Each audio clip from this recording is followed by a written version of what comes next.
नई दिल्ली की सियासत भरे माहौल में आज दुनिया भर की बड़ी राजनीति से जुड़े एक बेहद अहम खबर सामने आई है।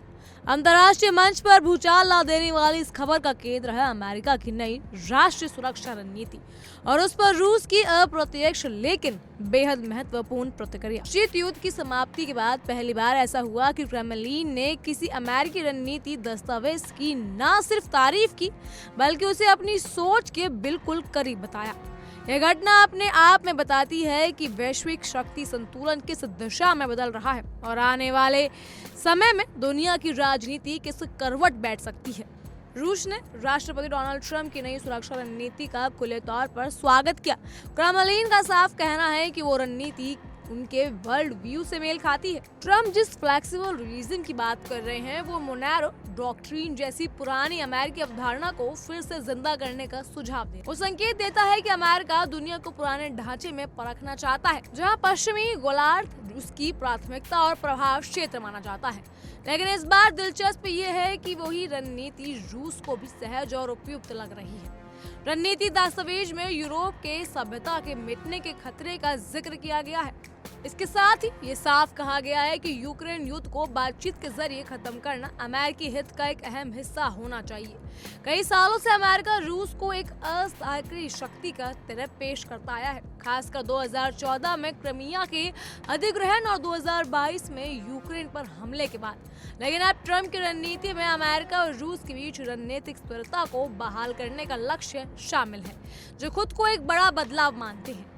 क्रेमलिन के प्रवक्ता दिमित्री पेस्कोव का कहना है कि इस दस्तावेज में जिन परिवर्तनकारियों का जिक्र है वो कई मामलों में रूस की दृष्टि से मेल खाते हैं और वो निश्चित रूप से एक सकारात्मक संकेत है। सबसे दिलचस्प प्रतिक्रिया पेस्कोव ने नाटो को लेकर दी। ट्रंप की रणनीति में कहा गया कि नाटो को हमेशा बढ़ते रहने वाले सैन्य गठबंधन की छवि से बाहर आना चाहिए। रूस लंबे समय से नाटो विस्तार को अपनी सुरक्षा के लिए खतरा बताता रहा है। ऐसे में अमेरिकी दस्तावेज में ये बात सुनना क्रेमलिन के लिए उत्साहजनक साबित हुआ।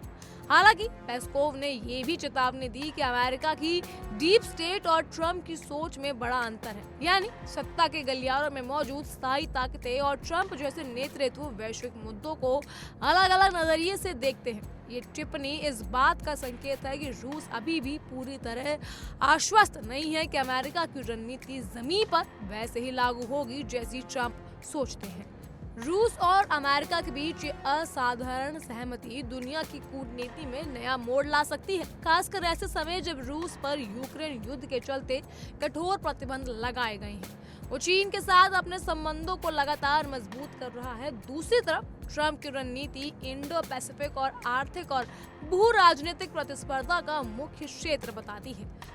अमेरिका और उसके सहयोगियों का मकसद है कि चीन के साथ टकराव को रोका जाए और इसके लिए वो अपने सैन्य क्षमताओं को मजबूती देंगे। ये साफ संदेश है कि अमेरिका एशिया में शक्ति संतुलन को लेकर अमेरिका बेहद गंभीर है, जबकि रूस अपनी आर्थिक और रणनीतिक मजबूतियों के कारण चीन के साथ साझेदारी को और मजबूत कर रहा है। इस सब के बीच बड़ा सवाल ये है कि ट्रंप रूस और चीन को लेकर वास्तव में किस दिशा में आगे बढ़ना चाहते हैं।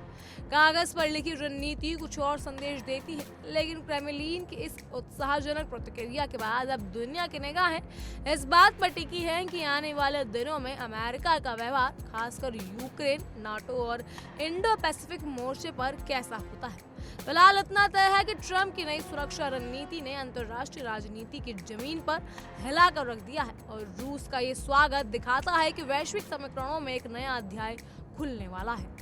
बहरहाल इस पर आपकी क्या राय है हमें कमेंट सेक्शन के जरिए जरूर बताइएगा। फिलहाल के लिए इतना ही। तमाम खबरों के लिए फॉलो कीजिए इंडिया डेली को।